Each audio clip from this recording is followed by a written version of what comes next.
আর এবার চলুন ডায়মন্ড হারবারের মহেশতলায় নজর রাখতে হচ্ছে। মহেশতলায় বাজি বাজারে হানা দিয়েছে পুলিশ, যৌথ অভিযান, এবং সেখান থেকে উদ্ধার 100 কেজির বেশি এই আতশবাজি। বাজিবাজারে এই অভিযান, অবৈধ কারবারির পর্দাফাশ, চিংড়িপোতা বাজিবাজারে পুলিশি অভিযান। মহেশতলা বাজিবাজারে পুলিশের বড় অভিযান, 100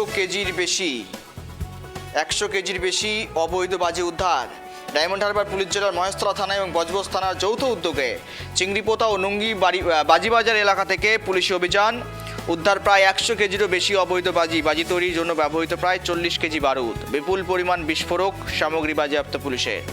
কথা বলে ডিটেলস নেই, সঙ্গে রয়েছে প্রতিনিধি গোপাল। নতুন করে কিছু বলবো না, নতুন কোনো বিষয় নয়, এমন অস্বাভাবিকতার কিচ্ছু নেই। মহেশতলা থেকে আরও একবার 100 কেজির বেশি অবৈধ বাজি উদ্ধার।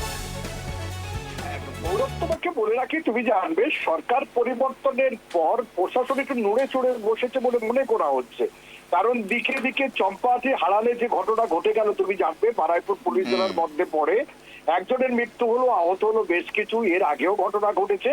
তারপর থেকে কিন্তু প্রশাসনিক পদক্ষেপটা বেশি করে লক্ষ্য করা যাচ্ছে। বিভিন্ন বাজারে প্রশাসন যাচ্ছে।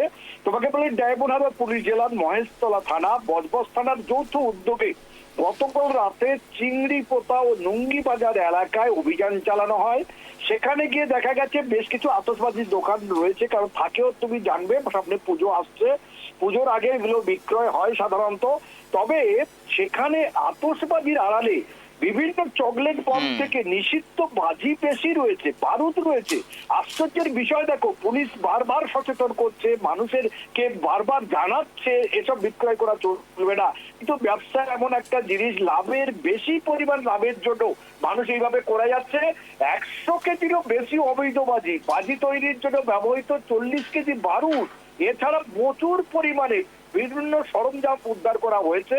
ইতিমধ্যে আটক করা হয়েছে 3 জনকে, এখনো পর্যন্ত গ্রেফতার করা দেখানো হয়নি। কিন্তু গোপাল, এই সাহস হচ্ছে মূলত, তবে কি মনে করা হচ্ছে যে পুলিশ অভিযান করছে, লকআপে নিচ্ছে, কোর্টে প্রডিউস করছে, ঠিকঠাক সেকশন দেওয়া হচ্ছে না, তদন্ত ঠিকঠাক চলছে না, জামিন পেয়ে যাচ্ছেন, আবারও ঘুরে ফিরে গিয়ে ব্যবসা করছেন? কড়া আইন হলে পরেও পদক্ষেপটা এত লেটে কেন হচ্ছে? একদম ঠিকই বলেছো গৌরব। বিগত দিনে দেখা গেছে পুলিশ একদিক দিয়ে গ্রেপ্তার করছে, অন্য দিক দিয়ে জামিন পাচ্ছে কিংবা থানা থেকে ছেড়ে দেওয়া হচ্ছে, কারণ এদের কাছে ব্যক্তিগত করে ট্রেড লাইসেন্স রয়েছে। আচ্ছা, একটা প্রশ্ন কিন্তু থেকে যায়, ট্রেড লাইসেন্স দিয়ে কি বারুদের ব্যবসা, বাজির ব্যবসা করা যায়? যে প্রশ্ন বারবার ঘুরে ফিরে এসেছে, গ্রিন থেকে আরম্ভ করে হলুদ কিংবা বিভিন্ন ধরনের যে লাইসেন্সের মাপ রয়েছে সেগুলো আছে কিনা সেখানে ক্ষেত্রে। তবে এবারের সরকার একটু কড়া হবার জন্য মনে করা হচ্ছে এই তদারকিটা বেশি হচ্ছে, তবে জামিন হবে। তবে আইনের কচকাছারিতে না গিয়ে গৌরব, তোমাকে বলবো, এদের যে জামিন হবে, জামিনের পর আবার এরা ব্যবসা করছে কিনা সেটা প্রশাসনের দেখা উচিত। তবে ডায়মন্ড পুলিশ জেলার বিমান মিত্র, এসডিপিও, তিনি পরিষ্কার জানিয়েছেন অভিযান চলছে, অভিযান চলবে। একদম নজর রাখো, ধন্যবাদ। বাজিবাজারে মহেশতলায় বজবজ থানার হানা পুলিশি অভিযান, 100 কেজির বেশি অবৈধ বাজি তৈরির বিস্ফোরক বাজি উদ্ধার, তদন্ত চালাচ্ছে পুলিশ।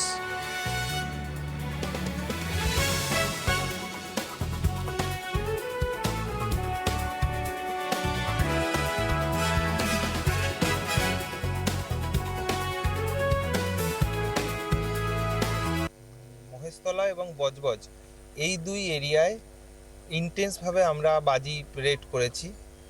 একটা বড় টিম তৈরি করা হয়েছে আজকে, সেখানে আইসি মহেশতলা সাহেব, আইসি বজবজ সাহেব সহ একটা বড় টিম, আমি নিজে ছিলাম।